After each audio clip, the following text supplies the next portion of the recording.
¿Cómo estamos? Bien.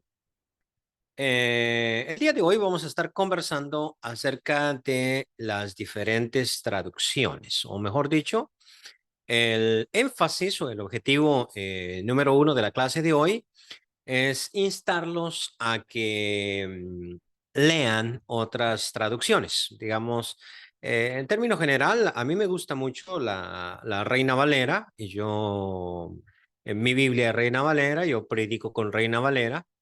Y creo que es una buena traducción, ¿sí? Pero, como pudieron ustedes ver en el video, existen otras traducciones, ¿no? Y si la Biblia hubiese sido escrita en español, entonces nosotros no tendríamos la idea de español moderno, ¿verdad? No tendríamos nosotros la idea de traducciones. Pero la Biblia no fue escrita en español, fue escrita en hebreo antiguo y fue escrita en griego koiné, ¿no? Que es el griego que se hablaba en el siglo primero en el área del Mediterráneo. Para poner un ejemplo, no es que al principio dije si hubiese sido escrita en español, pero es que el idioma cambia con el tiempo. Entonces, por ejemplo, el Nuevo Testamento fue escrito en griego, koiné.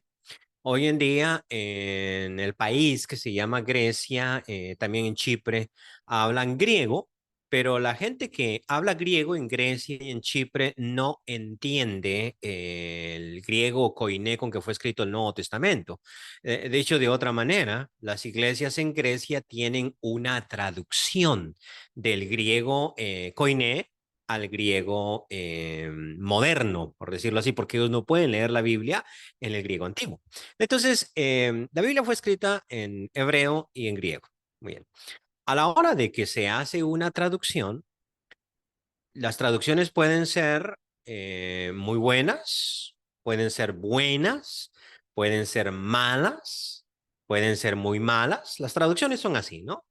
Pero no existe tal cosa como traducción perfecta. O sea, esa idea no existe, ni del español al, digo, del inglés al español, por ejemplo. Entonces, no existe esa idea.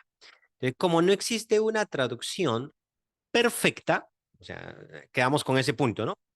Eh, Reina Valera tiene sus dificultades. Es que no es cuestión de que uno la juzgue como tal y uno diga, es que yo puedo hacer una traducción mejor o una traducción perfecta. No, lo que estoy diciendo es, tiene sus errores y cualquier traducción que se haga, si yo mismo, por ejemplo, que me jacto de saber griego, ¿no?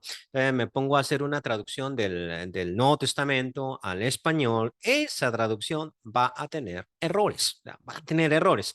Y aunque sea un comité, aunque sea un montón de gente, esa traducción va a tener errores. Entonces, dada esa situación, nosotros deberíamos de consultar distintas traducciones para saber cómo traduce un grupo, cómo traduce otro grupo. ¿Por qué es difícil traducir? No. A veces las ideas no se pueden transmitir de un idioma a otro. Quiero poner aquí, por ejemplo, un ejemplo. Resulta que en Juan, Jesús, Juan capítulo 3, ¿no? Jesús juega con términos. Digamos, en determinado momento le dice a Jesús a Nicodemo, te es necesario nacer de nuevo. Ahora, cuando le dice esa frasecita de nuevo, en griego es anew, ¿no? Y esa frase anew al español puede significar dos cosas. Puede significar de nuevo, es decir, otra vez, o puede significar de arriba. ¿Sí me explico? Hay palabras que en español tienen dos significados, ¿no? Yo digo una cosa y en español significan dos cosas, ¿no? Muy bien, entonces cuando Jesús le dice, te es necesario nacer anew, entonces le está diciendo, te es necesario, anoten, perdón, anoten, te es necesario nacer, anoten, entonces le está diciendo, te es necesario nacer de nuevo o te es necesario nacer de arriba. Aquí viene el problema. El traductor no puede escoger en español un término que sea igual de ambiguo y signifique las dos cosas, sino que va a tener que elegir, va a tener que elegir una de las dos. Entonces Jesús quería decir que es necesario nacer de lo alto, de arriba, pero Nicodemo entendió otra vez. Y por eso él dijo, ¿cómo puede un hombre viejo nacer, meterse en el vientre de la madre y nacer otra vez? Entonces, veamos, ese jueguito de palabras es imposible que un traductor lo coloque o lo ponga bien, porque solo funciona en un idioma, pero no puede pasar a otro. Entonces, debido a eso, y puede haber ejemplos como este, ¿no? Es bueno tener varias traducciones. Muy bien. Quiero que me hagan alguna pregunta del video que vieron. El video que les puse a ustedes es una clase que di para unos hermanos de República Dominicana. Entonces dije, bueno, ¿para qué hacer un video nuevo para ellos? Ahí ya tengo uno que di para que tuvieran un anticipo de lo que pudiéramos avanzar en esta clase y avanzar un poquito más, obviamente, más allá de lo que está en el video.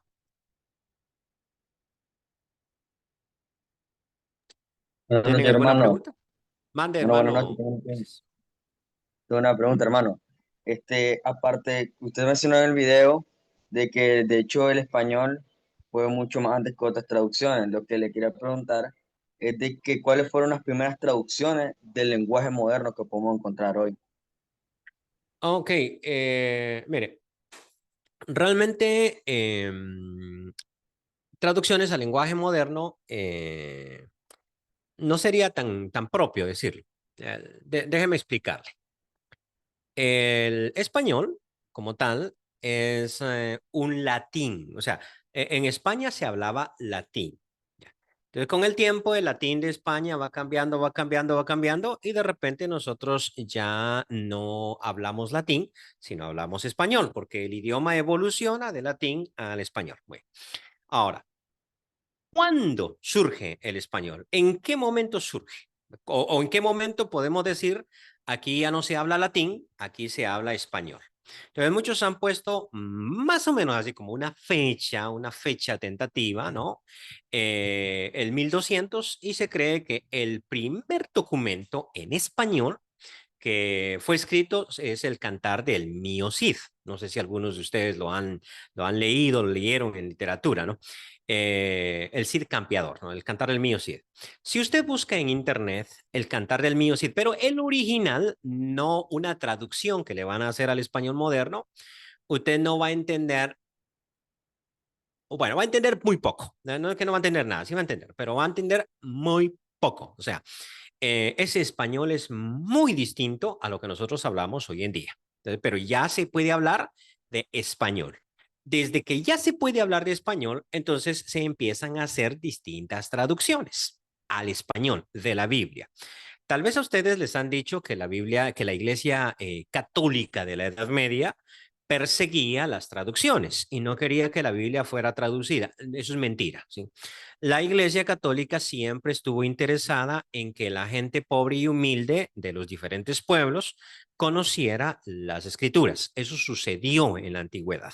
E incluso había en el año 1300 en las iglesias europeas una Biblia que se llamaba la Biblia de los pobres, que era una Biblia hecha con puro dibujo. O sea, vamos a pintar el Génesis, pero puras pinturas, puros dibujos, porque la gente pobre no sabía leer ni escribir, entonces de nada servía que tuvieran una Biblia. Entonces en las iglesias ponían Biblias con puros dibujos para que la gente que no supiera leer y escribir pudiera conocer las historias bíblicas a través de la pintura. Entonces vea que la iglesia estaba interesada en eso.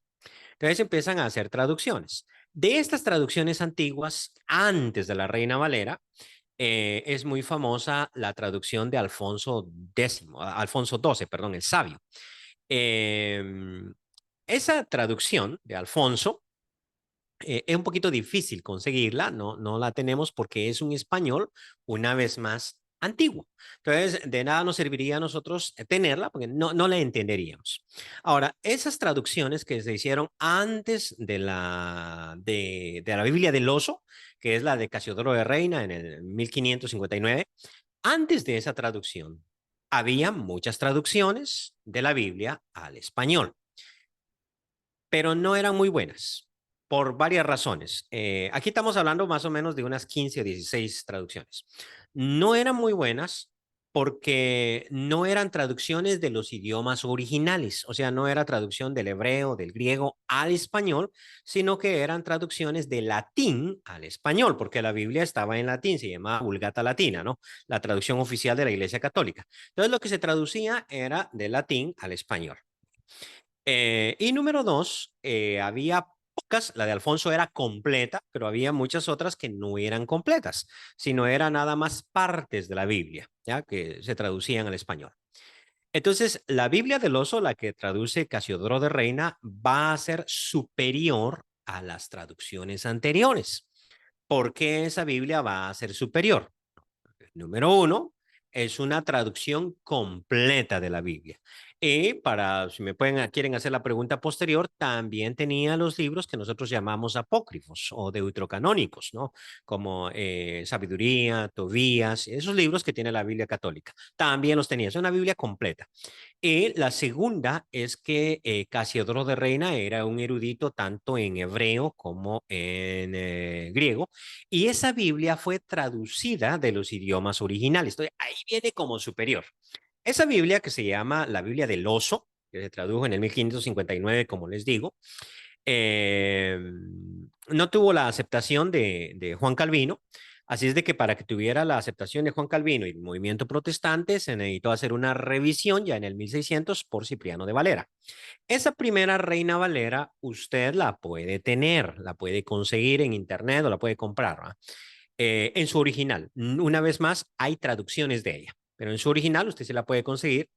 Tiene un problema, es difícil de entender, porque para el 1500 en España se habla español, pero no es el español que nosotros hablamos, sino que es un español antiguo. Recuerden, el idioma siempre va cambiando. Dentro de 200 años, si alguien descubre estas grabaciones, no me va a entender bien porque el idioma cambia.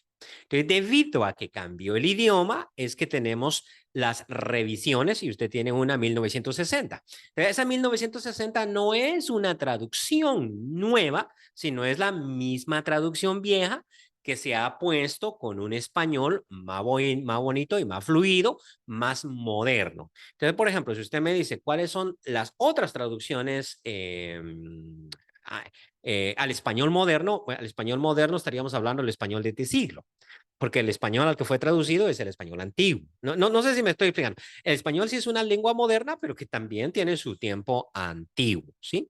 Ahora, ya en el presente hay muchas traducciones, como la Biblia entre los católicos, la Biblia de Jerusalén, la Biblia Nácar Colunga, ¿no? La Biblia del pueblo, está la Biblia latinoamericana, dentro de los católicos. Dentro del mundo evangélico está la Biblia, Palabra de Dios para Todos, la Biblia al lenguaje actual, está la Dios habla hoy, la nueva versión internacional, está, para si no me estoy confundiendo, y hay otras traducciones de movimientos sectarios, como puede ser la traducción del Nuevo Mundo de los Testigos de Jehová o las traducciones que utilizan los mormones. Hermano Raúl.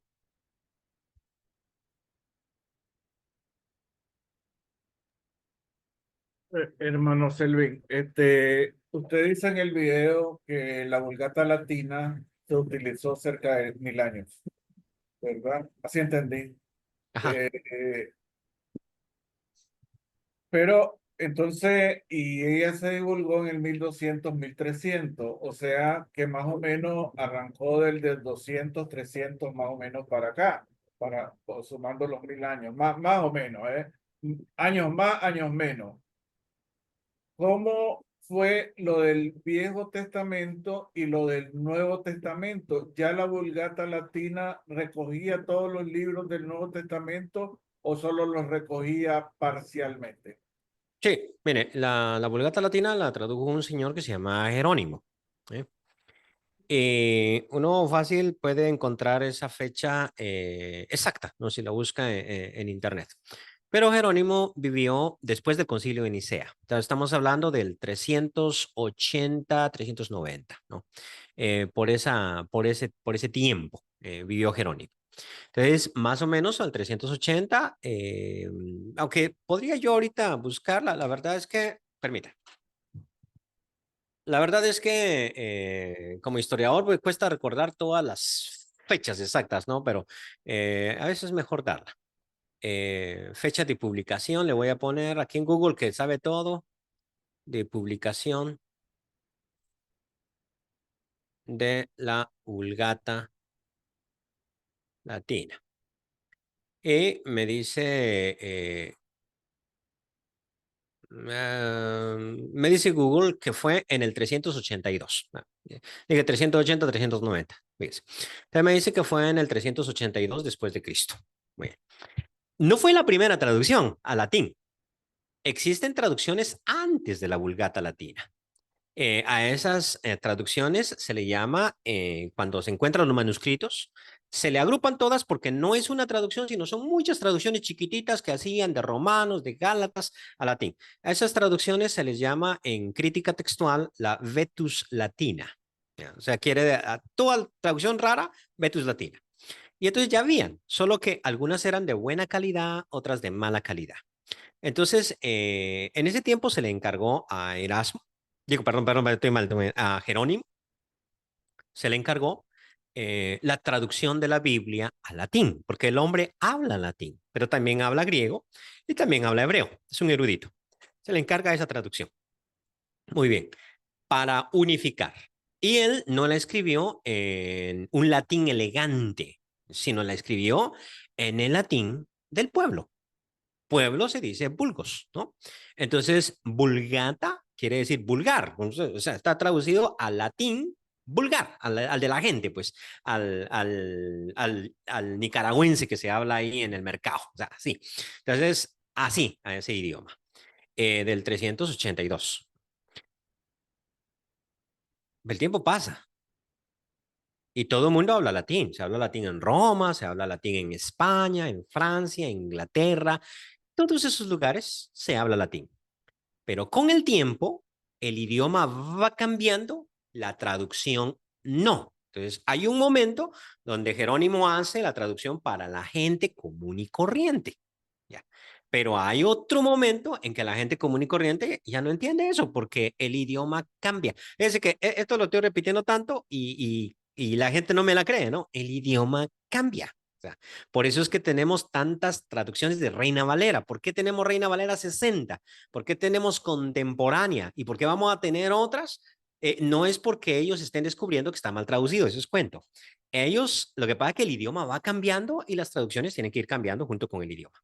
Bueno, entonces, después de 1000 años, 1382, ya pasaron 1000 años, la Vulgata Latina se sigue utilizando, pero en la parte occidental del imperio. En la parte oriental, aquello que es Constantinopla, lo que es Oriente, ellos hablan griego allá. Entonces ellos no tienen una traducción de la Biblia, sino que utilizan la versión oficial de la Iglesia Católica, que son manuscritos en griego koiné, ¿no? O sea, ellos siguen usando su oficial. En esta parte occidental, donde está la Iglesia Católica Romana, hay un momentito donde los diferentes pueblos empiezan a hablar otros idiomas. Los alemanes hablan muchos dialectos. Los ingleses empiezan a configurar el inglés. El inglés para la época de Cristo no existe. Es un idioma que se forma después. El alemán no existe. Es un idioma que se forma después. Claro, los alemanes, los que son abuelos, bisabuelos, antepasados de los alemanes, hablan germánico, pero eso ya no existe hoy en día. O sea, todos los idiomas como francés, español, portugués, todos esos se vienen a formar después, son cambios que van pasando.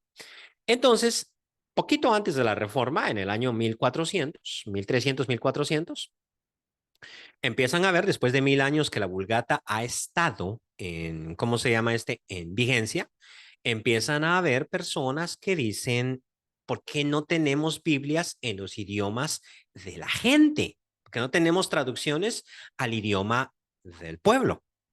¿No? Y entonces empiezan movimientos a hacer traducciones, como ya lo he mencionado. Las primeras traducciones que se hacen son al español, al inglés son después, ¿no? Aunque hay un señor muy famoso que se llama John Wycliffe, que traduce la Biblia al inglés, pero hay muchas traducciones al español y la razón es que los españoles eran más intelectuales que todos los europeos de aquella época. ¿Quién descubrió y conquistó América? España. ¿Y por qué España? Porque era la potencia, era la ciudad, perdón, el país más avanzado de Europa de esa época. O sea, entonces, por eso es que ellos son los que conquistan, por eso es que los que vinieron a nuestros pueblos. O sea, los lugares más ricos que eran México y Perú de Latinoamérica, los conquistaron los españoles porque ellos eran los más poderosos, los meros en Europa. Y por esa razón también la Biblia primero se traduce a el español y después van a hacer las traducciones al inglés y a otros idiomas. Lo que pasa es que últimamente nos hemos quedado rezagados como hispanoparlantes, ¿no? Y los ingleses nos han tomado mucha delantera, pero antiguamente eso no era así. Bueno, entonces, volviendo una vez más al punto, cuando surge la reforma protestante, una idea que tiene Lutero es traducir la Biblia del latín, porque el Lutero no sabe griego y no sabe esas cosas, del latín al alemán, ¿no? Y entonces cuando la Iglesia Católica mira eso, recuerden que la Iglesia Católica sí estaba traduciendo la Biblia, mucho. Entonces, cuando la Iglesia Católica mira eso, en un concilio que va a haber después de la Reforma, sea el concilio de Trento, más o menos por el 1550, la Reforma Protestante 1517, entonces estamos hablando de unos 30 años después, se reúne el concilio de Trento, ellos oficializan la Vulgata Latina como la única Biblia y ahora sí van a perseguir las traducciones, van a perseguir la Reina Valera. Tener una Reina Valera en la bolsa era prácticamente sentencia de muerte, ¿no?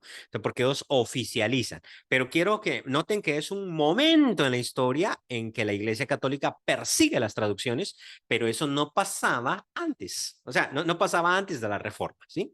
Sino que viene a pasar después.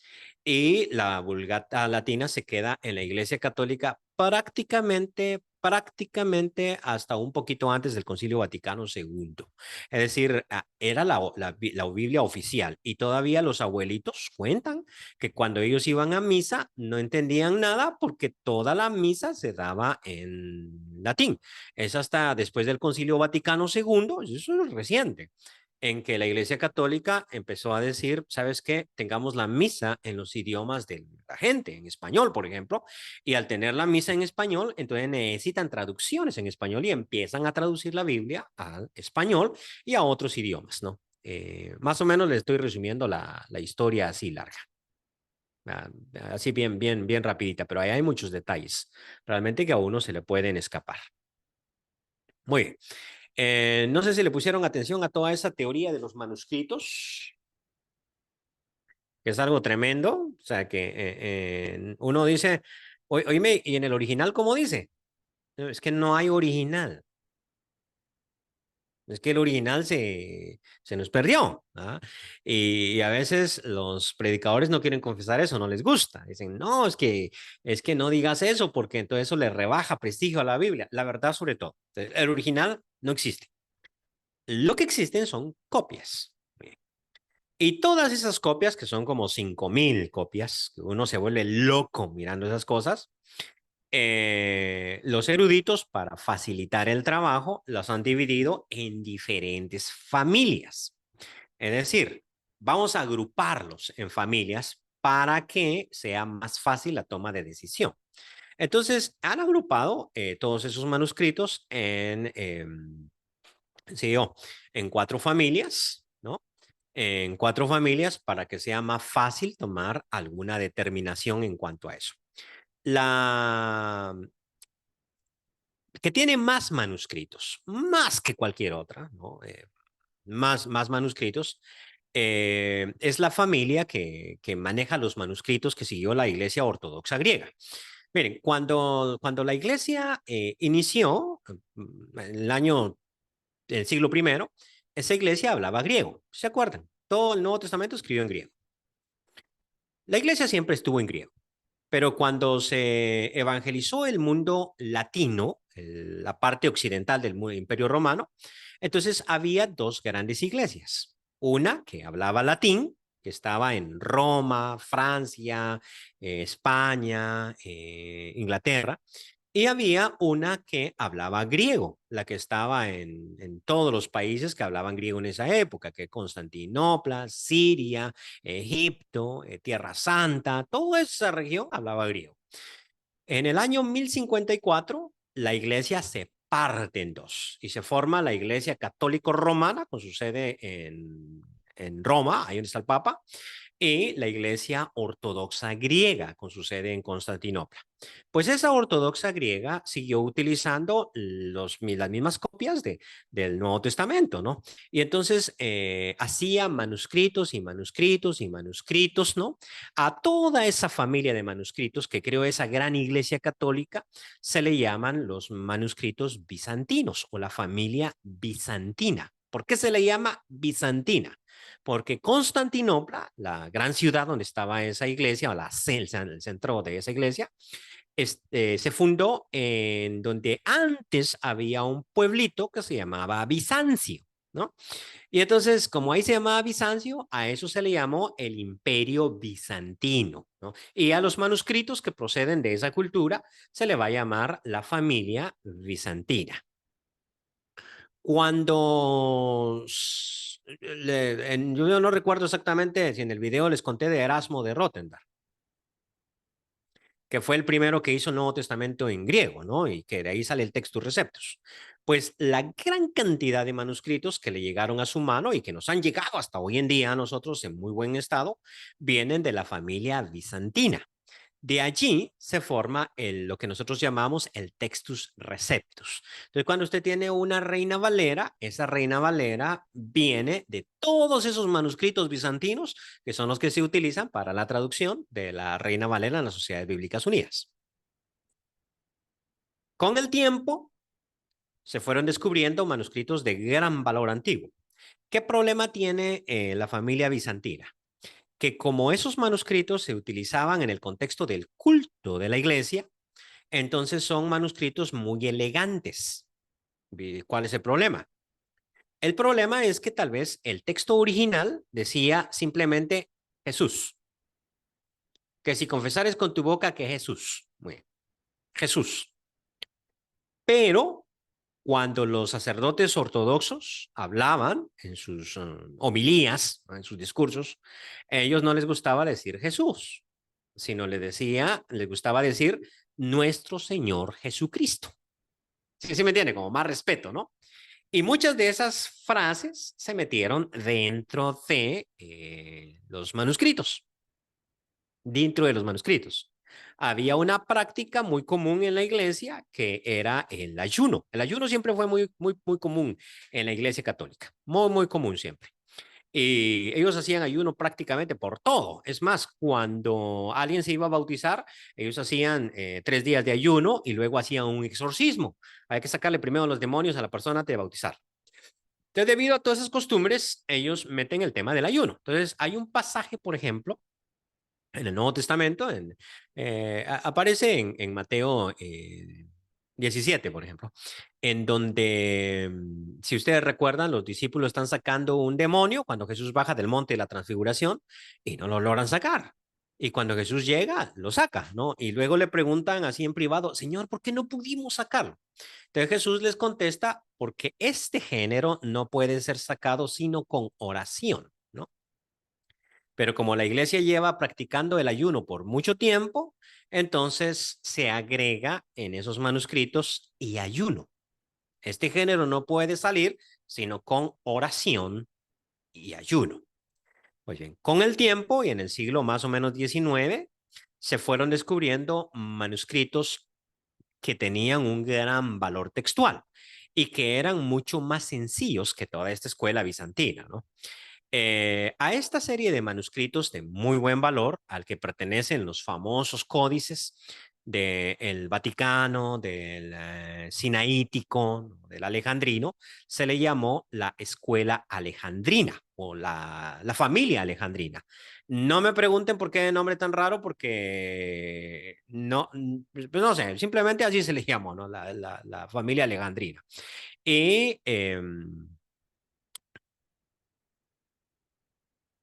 por ejemplo, en esa familia alejandrina, en ese pasaje que estoy diciendo ahorita, Jesús simplemente contesta este género no puede salir sino con oración. ¿Ya? Simplemente con oración. No agrega la otra parte, ayuno. ¿Ya? Es una sencilla cosita. Ahora, para los eruditos modernos, los que saben de estas cosas, esa familia de manuscritos alejandrina, que tiene menos manuscritos en cantidad, o sea, son menos, pero ellos dicen son de muy buen valor, mucho valor. Entonces, ahora tenemos, por ejemplo, si nosotros comparamos Biblia de Jerusalén católica con Reina Valera. La Reina Valera va a seguir la familia bizantina, el Textus Receptus, y por lo tanto va a tener todos esos pasajes largos, formas más formales de hablar, y en cambio, la Biblia de Jerusalén, que es católica, va a utilizar el texto crítico. Es decir, más que todo, no siempre completamente, pero más que todo, los manuscritos que vienen de la escuela alejandrina. Y entonces va a tener formas más cortas, ya, formitas más cortas. No va a tener, por ejemplo, lo que nosotros decimos, esa forma larga.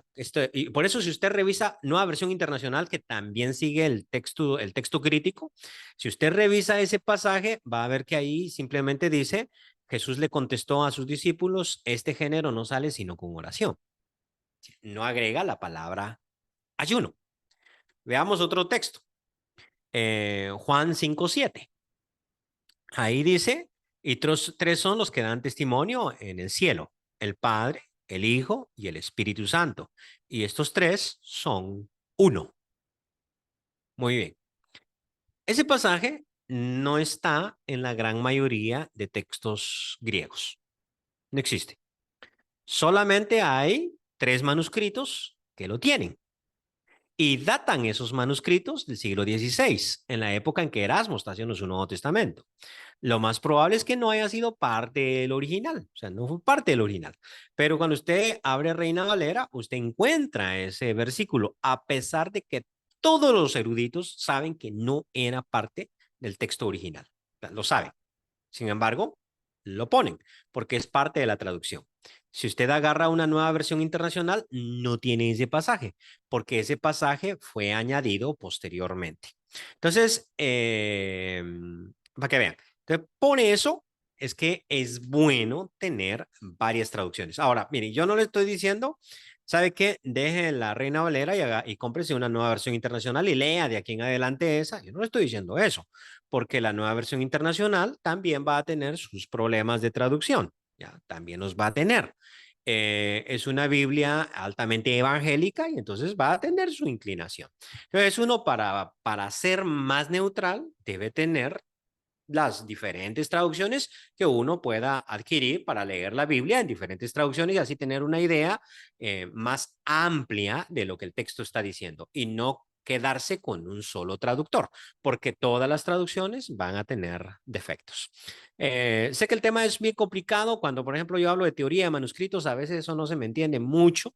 Es bien complejo, pero si me entendieron eso, súper. Ahí estoy feliz.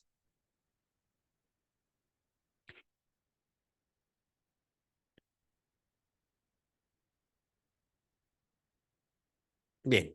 Pregunta. Dígame, Byron.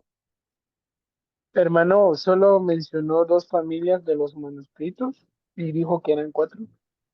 Ok. Está también la familia que se le llama occidental, ¿no? Pues, creo que lo menciono en el video, ¿no? Entonces, la familia occidental no ha tenido mucho respeto. Agrega muchas más cosas. O sea, el libro de los Hechos en familia occidental es mucho más larga. Lamentablemente no hay una traducción que yo pudiera recomendar ahorita que muestre todas esas adiciones que tiene la familia occidental, ¿no? Se le llama así porque esos manuscritos se encontraron más que todo en lo que hoy en día es Europa y a eso se le llama el occidente, ¿no? Por eso se le llama la familia occidental. Y antiguamente, bueno, muchos hablan de tres familias. Entonces, ¿qué haríamos ahí con esas tres familias que acabo de mencionar? La bizantina, que es de donde viene la mayoría de los manuscritos, la alejandrina, que es donde están los manuscritos más importantes y que el texto crítico va a seguir más que toda esa familia, y la familia occidental, que tiene un montón de añadidos y agregados, ¿no? El Códice de Beza sería un buen ejemplo, pero digamos que eso uno más que todo lo mira cuando tiene el texto en griego, ¿no? Yo tengo mi Nuevo Testamento griego y el Nuevo Testamento griego tiene un aparato crítico al fondo. En ese aparato crítico yo tengo acceso a todos los agregados que alguna vez hiciera cualquier manuscrito. Y en otras épocas los eruditos han hablado de una cuarta familia, pero algunos se oponen a esa distinción. A esa cuarta familia le llaman el texto neutral o la familia neutral.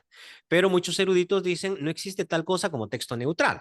En ese texto neutral ellos ponen los dos grandes códices, el códice sinaítico y el códice vaticano. Dicen, este es el texto neutral, como si fuera el perfecto.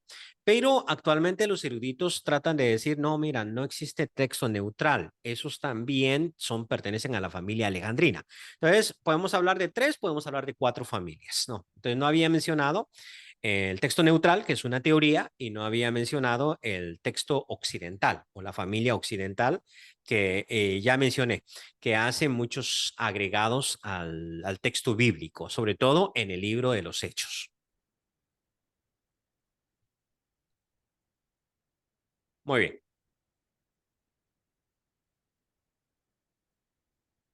Hermana Reina.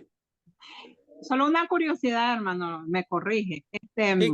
Cuando usted decía que el idioma cambia a diario, no sé, de repente yo recuerdo que un hermano hacía un chiste y decía, antes se le decían arrugas, dice, pero ahora no, se le dicen líneas de expresión. Bueno, no tanto así, ¿eh? No, ¿verdad? No tanto así, pero no tanto así, pero el idioma sí está en constante flujo, en constante cambio. Y si uno no lo quiere ver, pues ahí sí tiene un problema, ¿no? Pero así surgen los idiomas. Entonces, por ejemplo, antes todos hablaban latín, pero con el tiempo el latín degeneró en un montón de idiomas, español, portugués, francés, italiano, rumano, ¿no? Catalán, y así a veces los idiomas van desapareciendo. O sea, la posibilidad, por ejemplo, de que un idioma desaparezca, el catalán casi desapareció porque en España hubo una dictadura. Hubo un señor que se llamó Franco, ¿no? Y Franco fue un dictador en España. Hacer la historia larga bastante corta. Y muchos de los que se rebelaron contra el gobierno de Franco fueron los de Barcelona, los que hablan catalán. Entonces hay un momento en la historia de España en que Franco prohíbe hablar catalán. Eso no se puede hablar. Prohíbe, permítame, prohíbe hablar catalán. Prohíbe hablar gallego. Prohíbe hablar vasco. O sea, todos esos idiomas. Cuando Franco cae, entonces, una vez más, se empieza a hablar catalán. Por eso es que en Barcelona, si uno estudia en la universidad, le enseñan catalán, ¿no?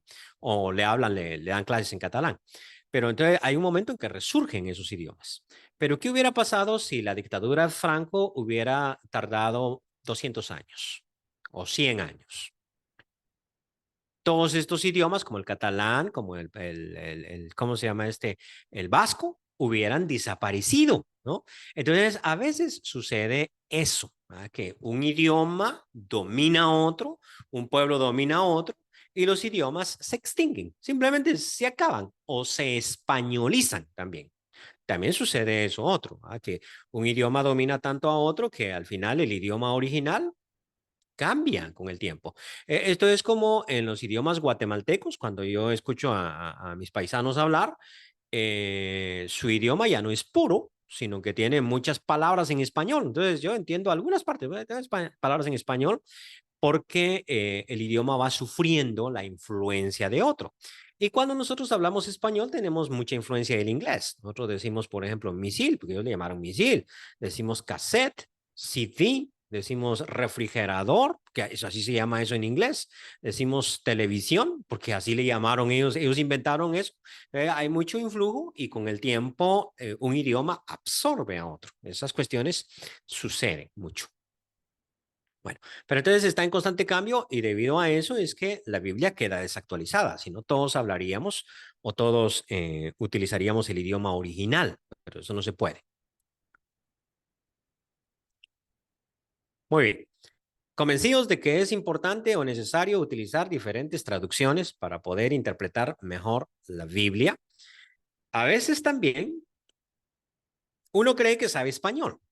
Este es otro problema que uno tiene. Yo sé español, sí, lo hablo, a veces me escuchan hablar inglés y la gente dice, uy, no sabía que vos hablabas inglés perfecto. Perfecto ni español hablo. Y no sabía que vos hablabas inglés perfecto. Perfecto ni español hablo. Eso no se habla perfecto. Vamos a decir que yo manejo el inglés a un 60%. Eso que estudié allá, ¿no? Y el español, pues a un 80%. ¿En serio? Sí. Estoy aquí en Colombia y muchas veces no entiendo de qué está hablando la gente. ¿De qué estás hablando? Y entonces con el tiempo ellos me van explicando, mira, tal cosa quiere decir, ya voy entendiendo. Sí, porque el español es muy amplio, muy amplio. Sí, sí, sí me explico. Por ejemplo, yo no sé cómo le llaman ustedes a esta frutita.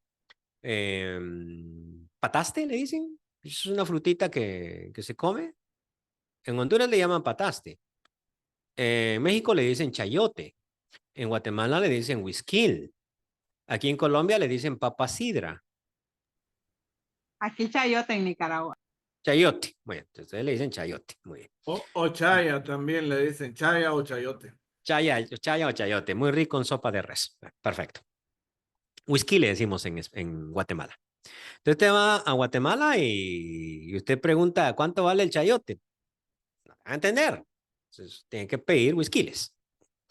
Muy bien. Si yo voy a traducir la Biblia y me encuentro con la palabra en griego, chayote, ¿qué palabra elijo? Sí, sí, sí, me explico. ¿Qué palabra elijo? Por ejemplo, dice que la viuda pobre dio dos, ¿qué? Blancas. Pues bien, en el griego no dice dos blancas. Sí, sí, no dice que dio dos blancas. Habla de leptones. ¿Y eso qué era? Era leptón. El leptón era una monedita de cobre. ¿De qué color es el cobre? Sí, si se fija, no es blanca. Sí, sí, el cobre es cobre, ¿no? Entonces, eran dos moneditas de cobre las que dio la viuda. Cuando Casiodoro de Reina tradujo la Biblia, entonces él la está traduciendo al español, el español que se habla en España. Entonces, él encontró su equivalente y en España, la monedita más barata que él encontró se llamaba blanca. Es una moneda española antigua.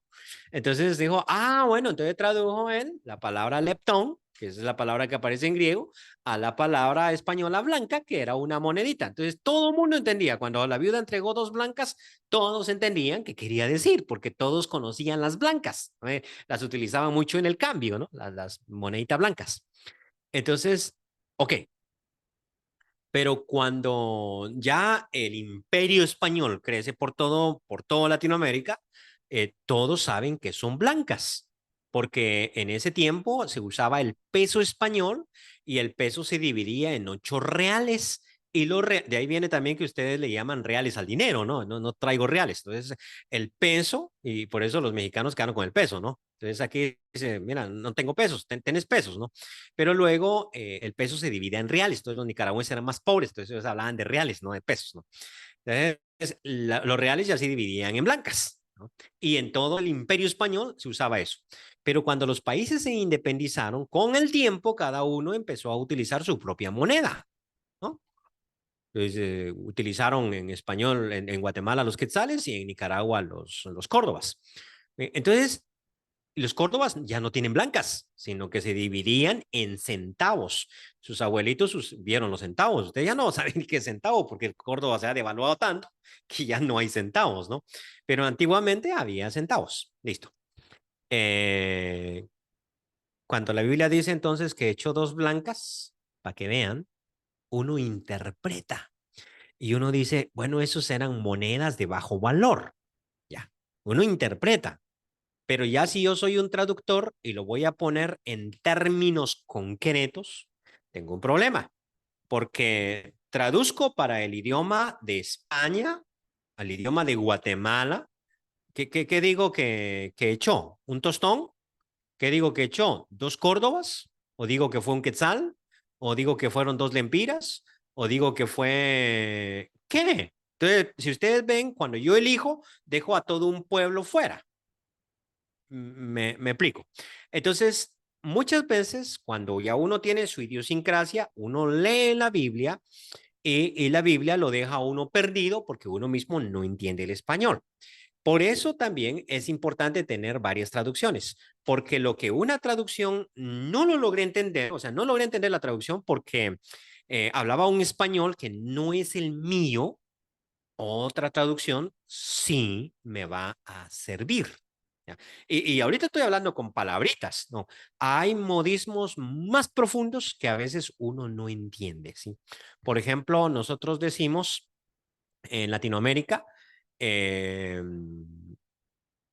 cené hace un ratito y me comí dos chorizos. Ya le estoy contando yo qué comí, ¿no? Me comí dos chorizos. Entonces, en español guatemalteco, yo digo, eh, cené dos chorizos o me comí dos chorizos. En idioma español de España, no se dice me comí dos chorizos o cené dos chorizos. Se dice he comido dos chorizos o he cenado dos chorizos. Dos chorizos. Fíjese que nosotros decimos cené, español simple. Digo, pasado simple. A eso se le llama pasado indefinido, pretérito indefinido, pasado simple, ¿no? Cené dos chorizos.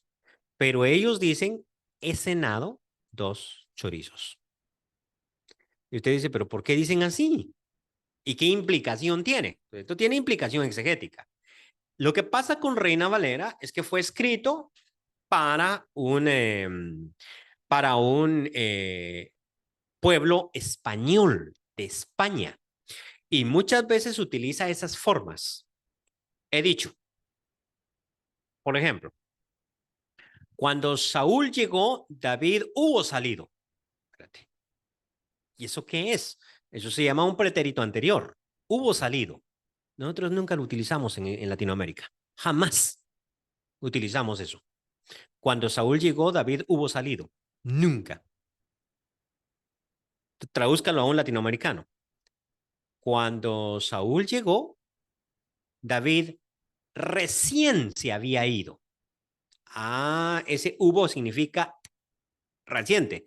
Exacto. Pero esa es la forma en que un español antiguo habla a la forma en que un latinoamericano habla. Se dan cuenta que el idioma es complejo. Entonces, debido a eso, es mejor tener varias traducciones, no casarse con una de ellas, pero ver las opciones que presentan de traducción. No todas son buenas, ya les he dicho. Las Biblias en paráfrasis cometen mucho error, pero muchas veces van a ser buenas. Dígame, hermana Reina. Sí, solo un comentario, hermano. Por ejemplo, cuando yo voy a dar clase a los niños, trato de usar una Biblia que se llama la Palabra de Dios para Todos, que es un lenguaje bien sencillito y el cual pues los niños pueden entender con más facilidad y yo me puedo expresar, porque pues no les puedo decir palabras complicadas y muy elaboradas porque pues no van a entender. Entonces, por eso entiendo la importancia de tener traducción. Claro, claro. Los niños, pues ellos van a hablar un español, pues no van a entender Reina Valera. Bueno, algunos sí, algunos son bien avanzados. Eh, Muestro un ejemplo también donde usar varias traducciones es importante. Fíjese que en Primera Tesalonicenses capítulo 4, ¿no? Déjeme ver. eh, Capítulo 4, versículo 4.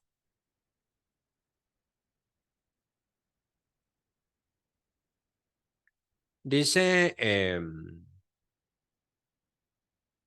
cada uno de ustedes sepa tener al vaso de sí mismo. Estoy leyendo en griego. En santidad y honor.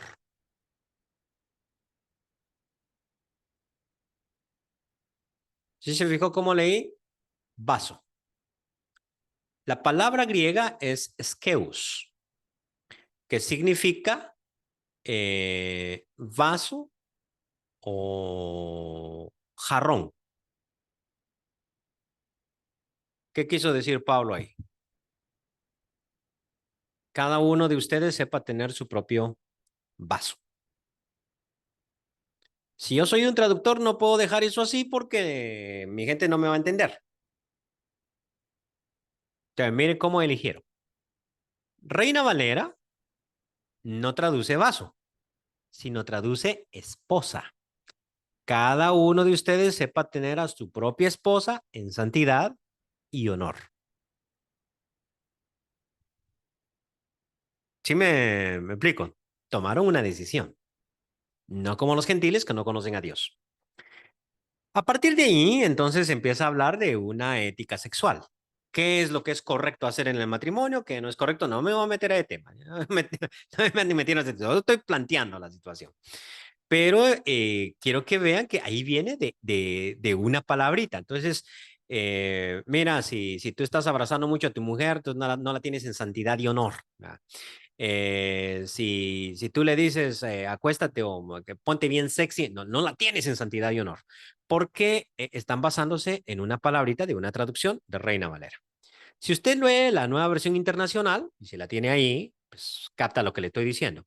En ese mismo versículo, ellos no tradujeron esposa, sino dice cada uno sepa tener su propio cuerpo en santidad y honor. Noten, no pusieron esposa, pusieron cuerpo. Aquí la idea cambia, porque, por ejemplo, en Reina Valera el mandamiento solo es para casados. Yo digo, estoy soltero, eso no me importa a mí, ¿no? Porque ahí dice cada quien sepa tener su propia esposa y yo no tengo esposa, así de que ahí no me aplica. Pero como lo puso la nueva versión internacional, eso aplica a solteros, viudos y lo que sea. Está diciendo, sepa tener su propio cuerpo. No le está hablando del cónyuge, sino le está hablando de que usted controle su cuerpo y que lo tenga en santidad y honor, no como los gentiles que no conocen a Dios.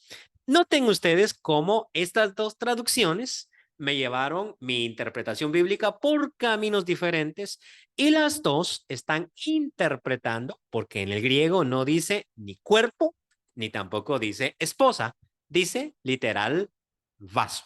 Ahora, ¿qué quiso decir Pablo? Eso ya es interpretación. Pero noten ustedes cómo saber griego lo lleva a uno a un punto más original, más interesante de discusión. Mientras uno no sabe griego, tiene que valerse con las traducciones y es mejor tener dos, porque al tener dos y mirar la diferencia, usted puede preguntarle a alguien, disculpe, usted que sabe griego, usted que conoce un poco, ¿qué pasó aquí? ¿Por qué esta diferencia en estas dos traducciones? Y tampoco casarse uno con una idea doctrinal, ¿sí? Porque a veces surgen las ideas doctrinales. Yo estaba en una reunión de predicadores donde un predicador estaba diciendo, ¿no? Pues tal vez son temas que yo no debería de tocar en este grupo, pero ahí estaban hablando de situaciones de sexualidad. A mí no mucho me gusta tocar esos temas, ¿no? No soy muy bueno para esa situación ética. Entonces estaban hablando de situación de sexualidad y entonces un predicador dijo que, bueno, con tu cónyuge, con tu esposa, tú puedes hacer lo que sea. Y alguien le dijo, no, usted se equivoca porque mire lo que la Biblia dice, ¿no? Entonces citó 1 Tesalonicenses 4:4 para argumentar, ¿no?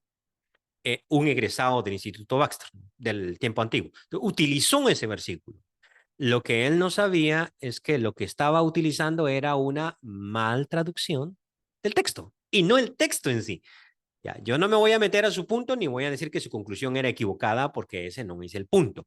Simplemente que su argumento estaba basado en una mala traducción. Y esto es importante que uno lo analice. Por eso es el curso de interpretación bíblica. Vamos a interpretar la Biblia, la vamos a interpretar bien, pero para eso tenemos que tener acceso al mejor texto. Y el mejor texto significa, vamos nosotros a buscar las mejores traducciones y siempre pensando en pluralidad de traducciones. Estoy en mi canal de YouTube, yo no sé cuántos de ustedes están suscritos, no quiero hacerle propaganda tampoco, pero estoy haciendo una serie de estudios sobre Apocalipsis. Solo llevo 3 lecciones. Algún día terminaré porque ahí son más de 1000, ¿no? Hay otras lecciones. Pero en esas lecciones yo pongo el texto griego y empiezo a hacer traducciones y allí critico la Reina Valera, critico la Biblia de Jerusalén, critico a veces la Nueva Versión Internacional, la palabra de Dios para todos. Creo que son las 4 traducciones que yo toco generalmente, a veces unas más, a veces menos, y tú trato como de decir, mira lo que dice en griego y mira mi traducción y mira estos otros por qué tradujeron de esta forma. Y ahí usted puede ver cómo es de importante realmente consultar varias traducciones para basar su comentario en algo que sea fuerte y sólido, ¿no? Para la próxima semana vamos a estar viendo género literario. Les voy a estar haciendo el video entre hoy y mañana, ¿sí? Muy bien. Que el Señor los bendiga.